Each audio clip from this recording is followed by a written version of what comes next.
So if you're interested in a whole life insurance policy for maximum cash value, what company should you choose? Because there's a lot of companies out there, and depending on who you speak with, you'll hear a variety of opinions as far as what company is best for cash accumulation, what company is best for policy loans, what companies best support certain concepts, whether it's infinite banking or whatever it might be. In my opinion, if one is interested in a policy for cash value, I like to progress through two steps. First, what are the design limits with the insurance company? Meaning, how aggressive can I be as far as minimizing the base premium, maximizing the PUA rider, making the policy very flexible, basically maximizing the cash value short-term and long-term for you, the policyholder, and also making it flexible. This way, if life happens, I'm not committed to this big bill, or I don't have some strange requirement that I have to pay a certain dollar amount. Like, no, I want it to be very, very easy. So one, how flexible is the design? What's my minimum requirement? Can I set it up for maximum cash value? And then two, does the company have a track record, not good looking numbers on paper, but a track record of strong actual performance? And what this means is, can they provide a real policy that has lived the test of time and has an internal rate of return of at least 4%? Should be higher than that. To date, we've seen that with four companies, your four major mutual companies: Mass Mutual, Guardian, New York Life, and Northwestern Mutual. Many smaller life insurance companies do illustrate stronger performance on paper, but where we're hesitant to recommend them at this point in time is because we have not received that proof of performance. This is the same vetting process we'll do for corporations, and you'll also see when banks select life insurance carriers, they typically start with the four major mutuals for their BOLI policies, their bank-owned life insurance products, although that's a different animal than whole life insurance. Anyway, to recap, step number one, what are the design limits or the rules of the game with the insurance company? How low will they allow you to set the base premium? And then two, does the insurance company have a track record of strong actual performance? Because if they don't, that's often where people have buyer's remorse, because they're expecting to have a lot of cash value long term, and then they see the actual values and it ends up being less. That's what we don't want. That's a overpromise, underdeliver situation. So what we're going to look at today is a case study of someone currently looking at three different companies. We're going to look at a Mass Mutual 10-pay policy, then a Guardian 10-pay policy. We'll look at it based on the present dividend rate, and then also illustrating their indexed participation feature. I'll explain exactly how that works. And then we'll also look at a Penn Mutual policy. They've got one whole life insurance product. It's called their Guaranteed Choice Whole Life Insurance Policy, but you can customize that in a lot of ways. So the case details are as follows. We've got a 60-year-old individual, preferred plus, that is the top health rating. He has a $600,000 lump sum, and the most efficient funding period is moving that $600,000 into a policy over 4 years. That's $150,000 per year. When I say most efficient time period is 4 years, what I mean is this: if we were to move that into a policy over 3 years, let's say $200,000 per year for 3 years, you would actually see the cash value less than the 4-year funding option. So when I'm moving a lump sum of money into a policy, spreading it out often makes sense. My age also plays a role. If he was 50 years old, the 3-pay would likely produce the strongest value. However, at his age of 60, doing it over 4 years gives him the most money.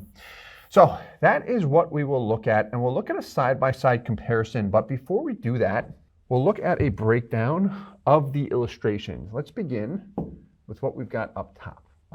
So we've got our Mass Mutual 10-pay policy. And what I'll say about this, when we look at Mass Mutual products, they've got a lot of whole life insurance products, but their 10-pay is designed to deliver the highest internal rate of return on cash value.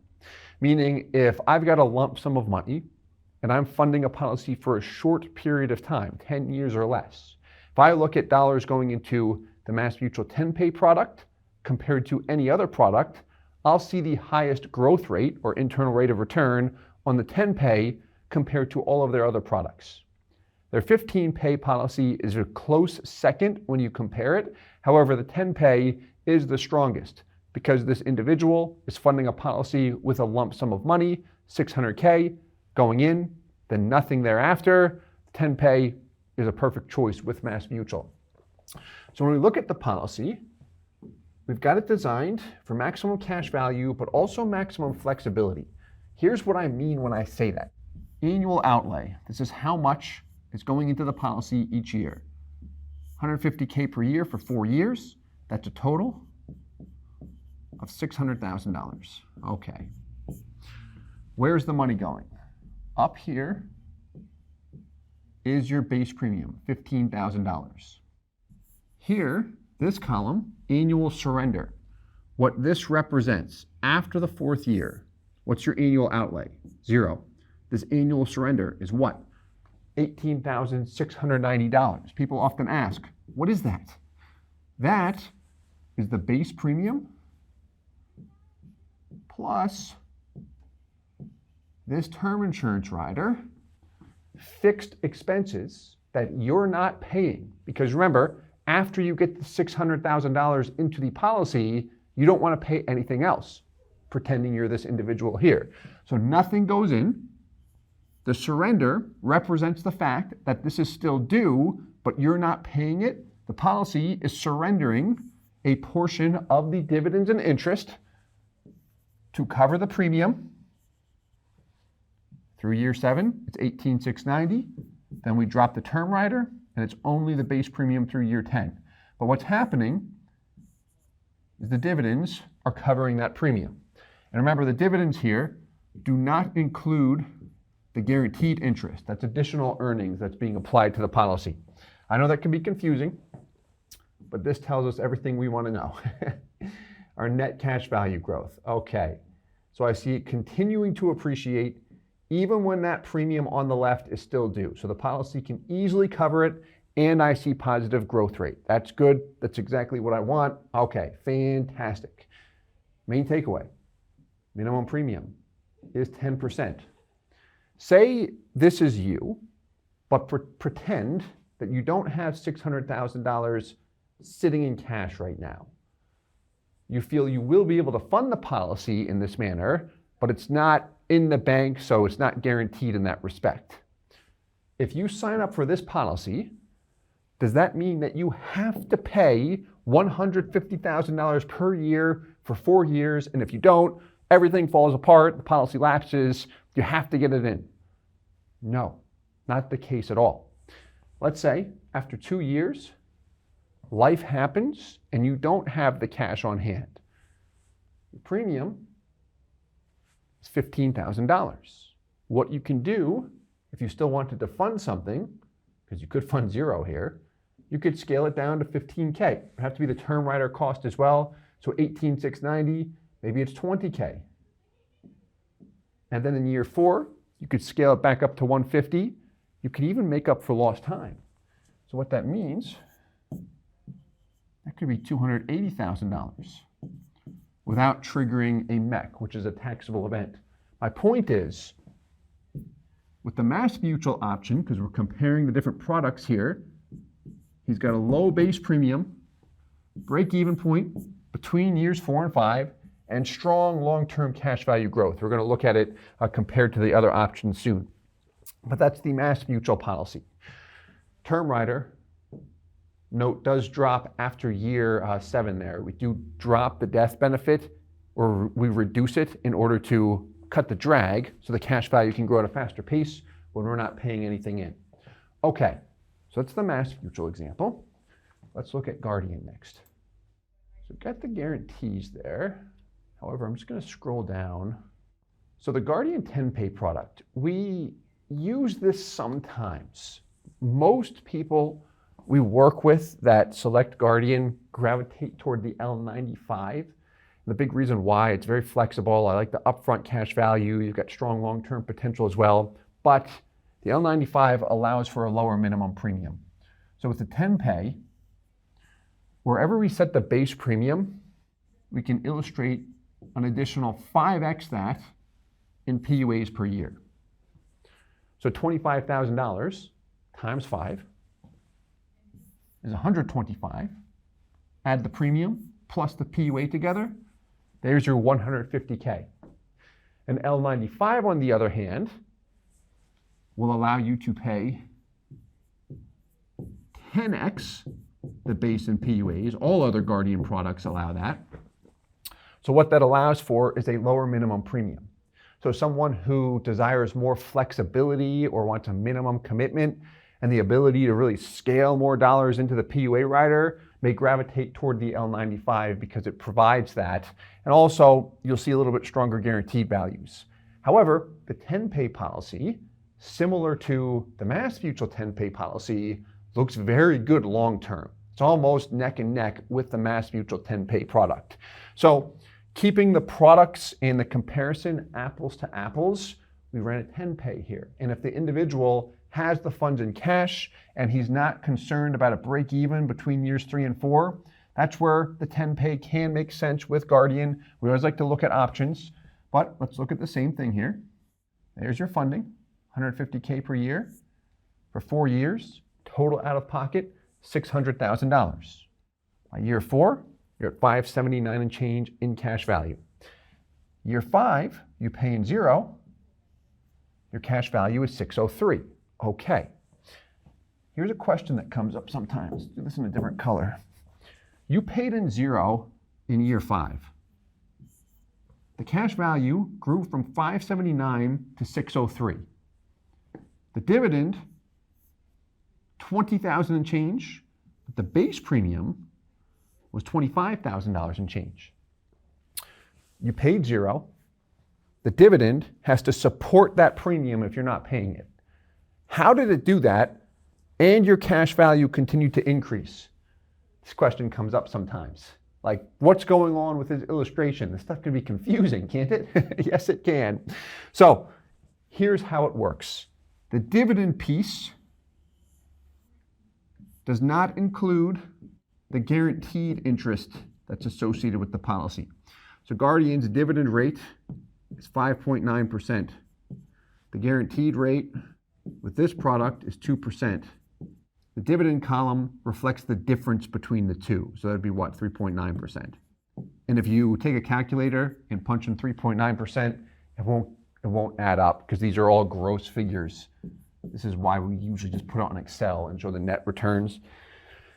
But my point is, when the policy is supported, when we're paying nothing and the premium is being covered and our cash value is still going up, the guaranteed interest will help cover that as well, which is nice. And there's more that goes into it when you look at how paid up additions and such work. Bottom line, my cash value keeps on going up, which is good. And then I'll see after year 7, the death benefit drops as well. Okay, there's Guardian. That's the dividend illustration. And then we've also got the indexed illustration. We don't need to spend as much time on this, but we will pull it up. Exact same policy. And you do not need to choose the dividend or the indexed option when you start the policy. For most people we work with, we attach the indexed rider. We just put it at 0% because then it functions like the dividend option. What the indexed rider allows for is instead of receiving whatever the basic dividend rate is, you can have your cash value tied to the S&P 500 index. Whereas if the market goes up, you go up with it. If the market goes down, your principal is protected. Kind of like an IUL, how that works, where the attractiveness there is if the market does what it's supposed to, I should have a ton of money. The difference here is you still have a whole life insurance product where the guaranteed rate exceeds the insurance expenses. I don't have that annual renewable term, the expense that keeps on going up. That's the danger with the universal life product. So I've got some of the benefits of the whole life guarantees and the fixed expense that can outpace the expenses associated with the life insurance policy. So I've got some upside there. Now there is a fee when I exercise that. So if things underperform, the values won't look as attractive. We've got a video that provides detail on that. Anyway, it is a nice rider that gives you a little bit more upside on earning potential. For people that prefer Guardian, we typically attach it unless the state that they live does not allow it, but we'll attach it at 0%. The last thing is it won't kick in until year 4 when we are attaching a 1-year term rider, which we almost always attach because that's what gives you the permission slip to pour extra money into PUAs, which in turn maximizes the cash value. But you will notice much stronger cash value. You'll notice the dividends look way more attractive. Remember what it was on year 5 on the last one? It was less than the premium. Here it's more because of that indexed rider. So that's the indexed illustration. Again, exact same policy. So with Penn, when we are looking at policies for older individuals with shorter funding scenarios, sometimes the required premium, which is going to be a combination of the base plus the 1-year term rider that's attached. They refer to that as their flexible protection rider premium. It's going to be a little bit higher than I'd like. So you can see it here. First year, pay $150. Cash value is $98,000 and change. That's a big hit in the first year when I look at it. By the 4th year, I paid in a total of $600,000. There's my cash value. Recapturing it between 7 and 8 when I look at that. Okay. When I look at years 5 through 7, when I'm not paying anything, but the premiums still due, there we go, right around $50,000. Now the base premium is less than that. You can actually see a breakdown of it in the full illustration in the tabular detail section, but it's not quite that high. However, the requirement here is that number, which is what's dragging on the policy. But anyway, instead of going back and forth here, let's look at a comparison. And this is typically what we like to do for individuals we work with. Sometimes we'll add additional reports such as the cash value growth, the internal rate of return, maybe we're looking at loan scenarios, whatever you'd like to look at in terms of a comparison. But this, in addition to the illustrations, provides a nice side-by-side, along with the flexibility features, the differences there. So what were your minimums? 15K, 25K. This one was about 50K. With Guardian, nice feature there is you can commit just to the 25 and add everything else at your discretion. They're very flexible in that sense. But we see the minimums there. When we look at the comparisons, remember these two are the same. What do we see? What's highlighted in yellow represents the break-even point. If we look at the year 10 mark, the index is going to have the most because it's tied to the S&P. In fact, let's do this for now. That better? I think it is, because now we're just looking at basic dividends.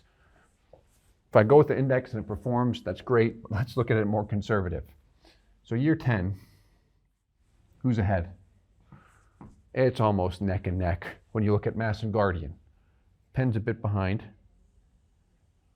Now, if I'm funding the policy starting at a younger age for a longer period of time, might tell a different story. The illustration, that is. But when I look at these, there's not much of a difference. And here's the thing I'll say too. Why there's not much of a difference. You've got two very similar products here. Dividend rates that are very close with each other with Mass and Guardian.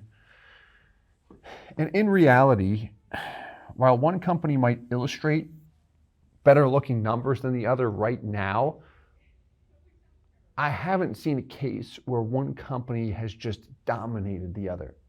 The same would be true if we threw New York Life and Northwestern Mutual into the mix.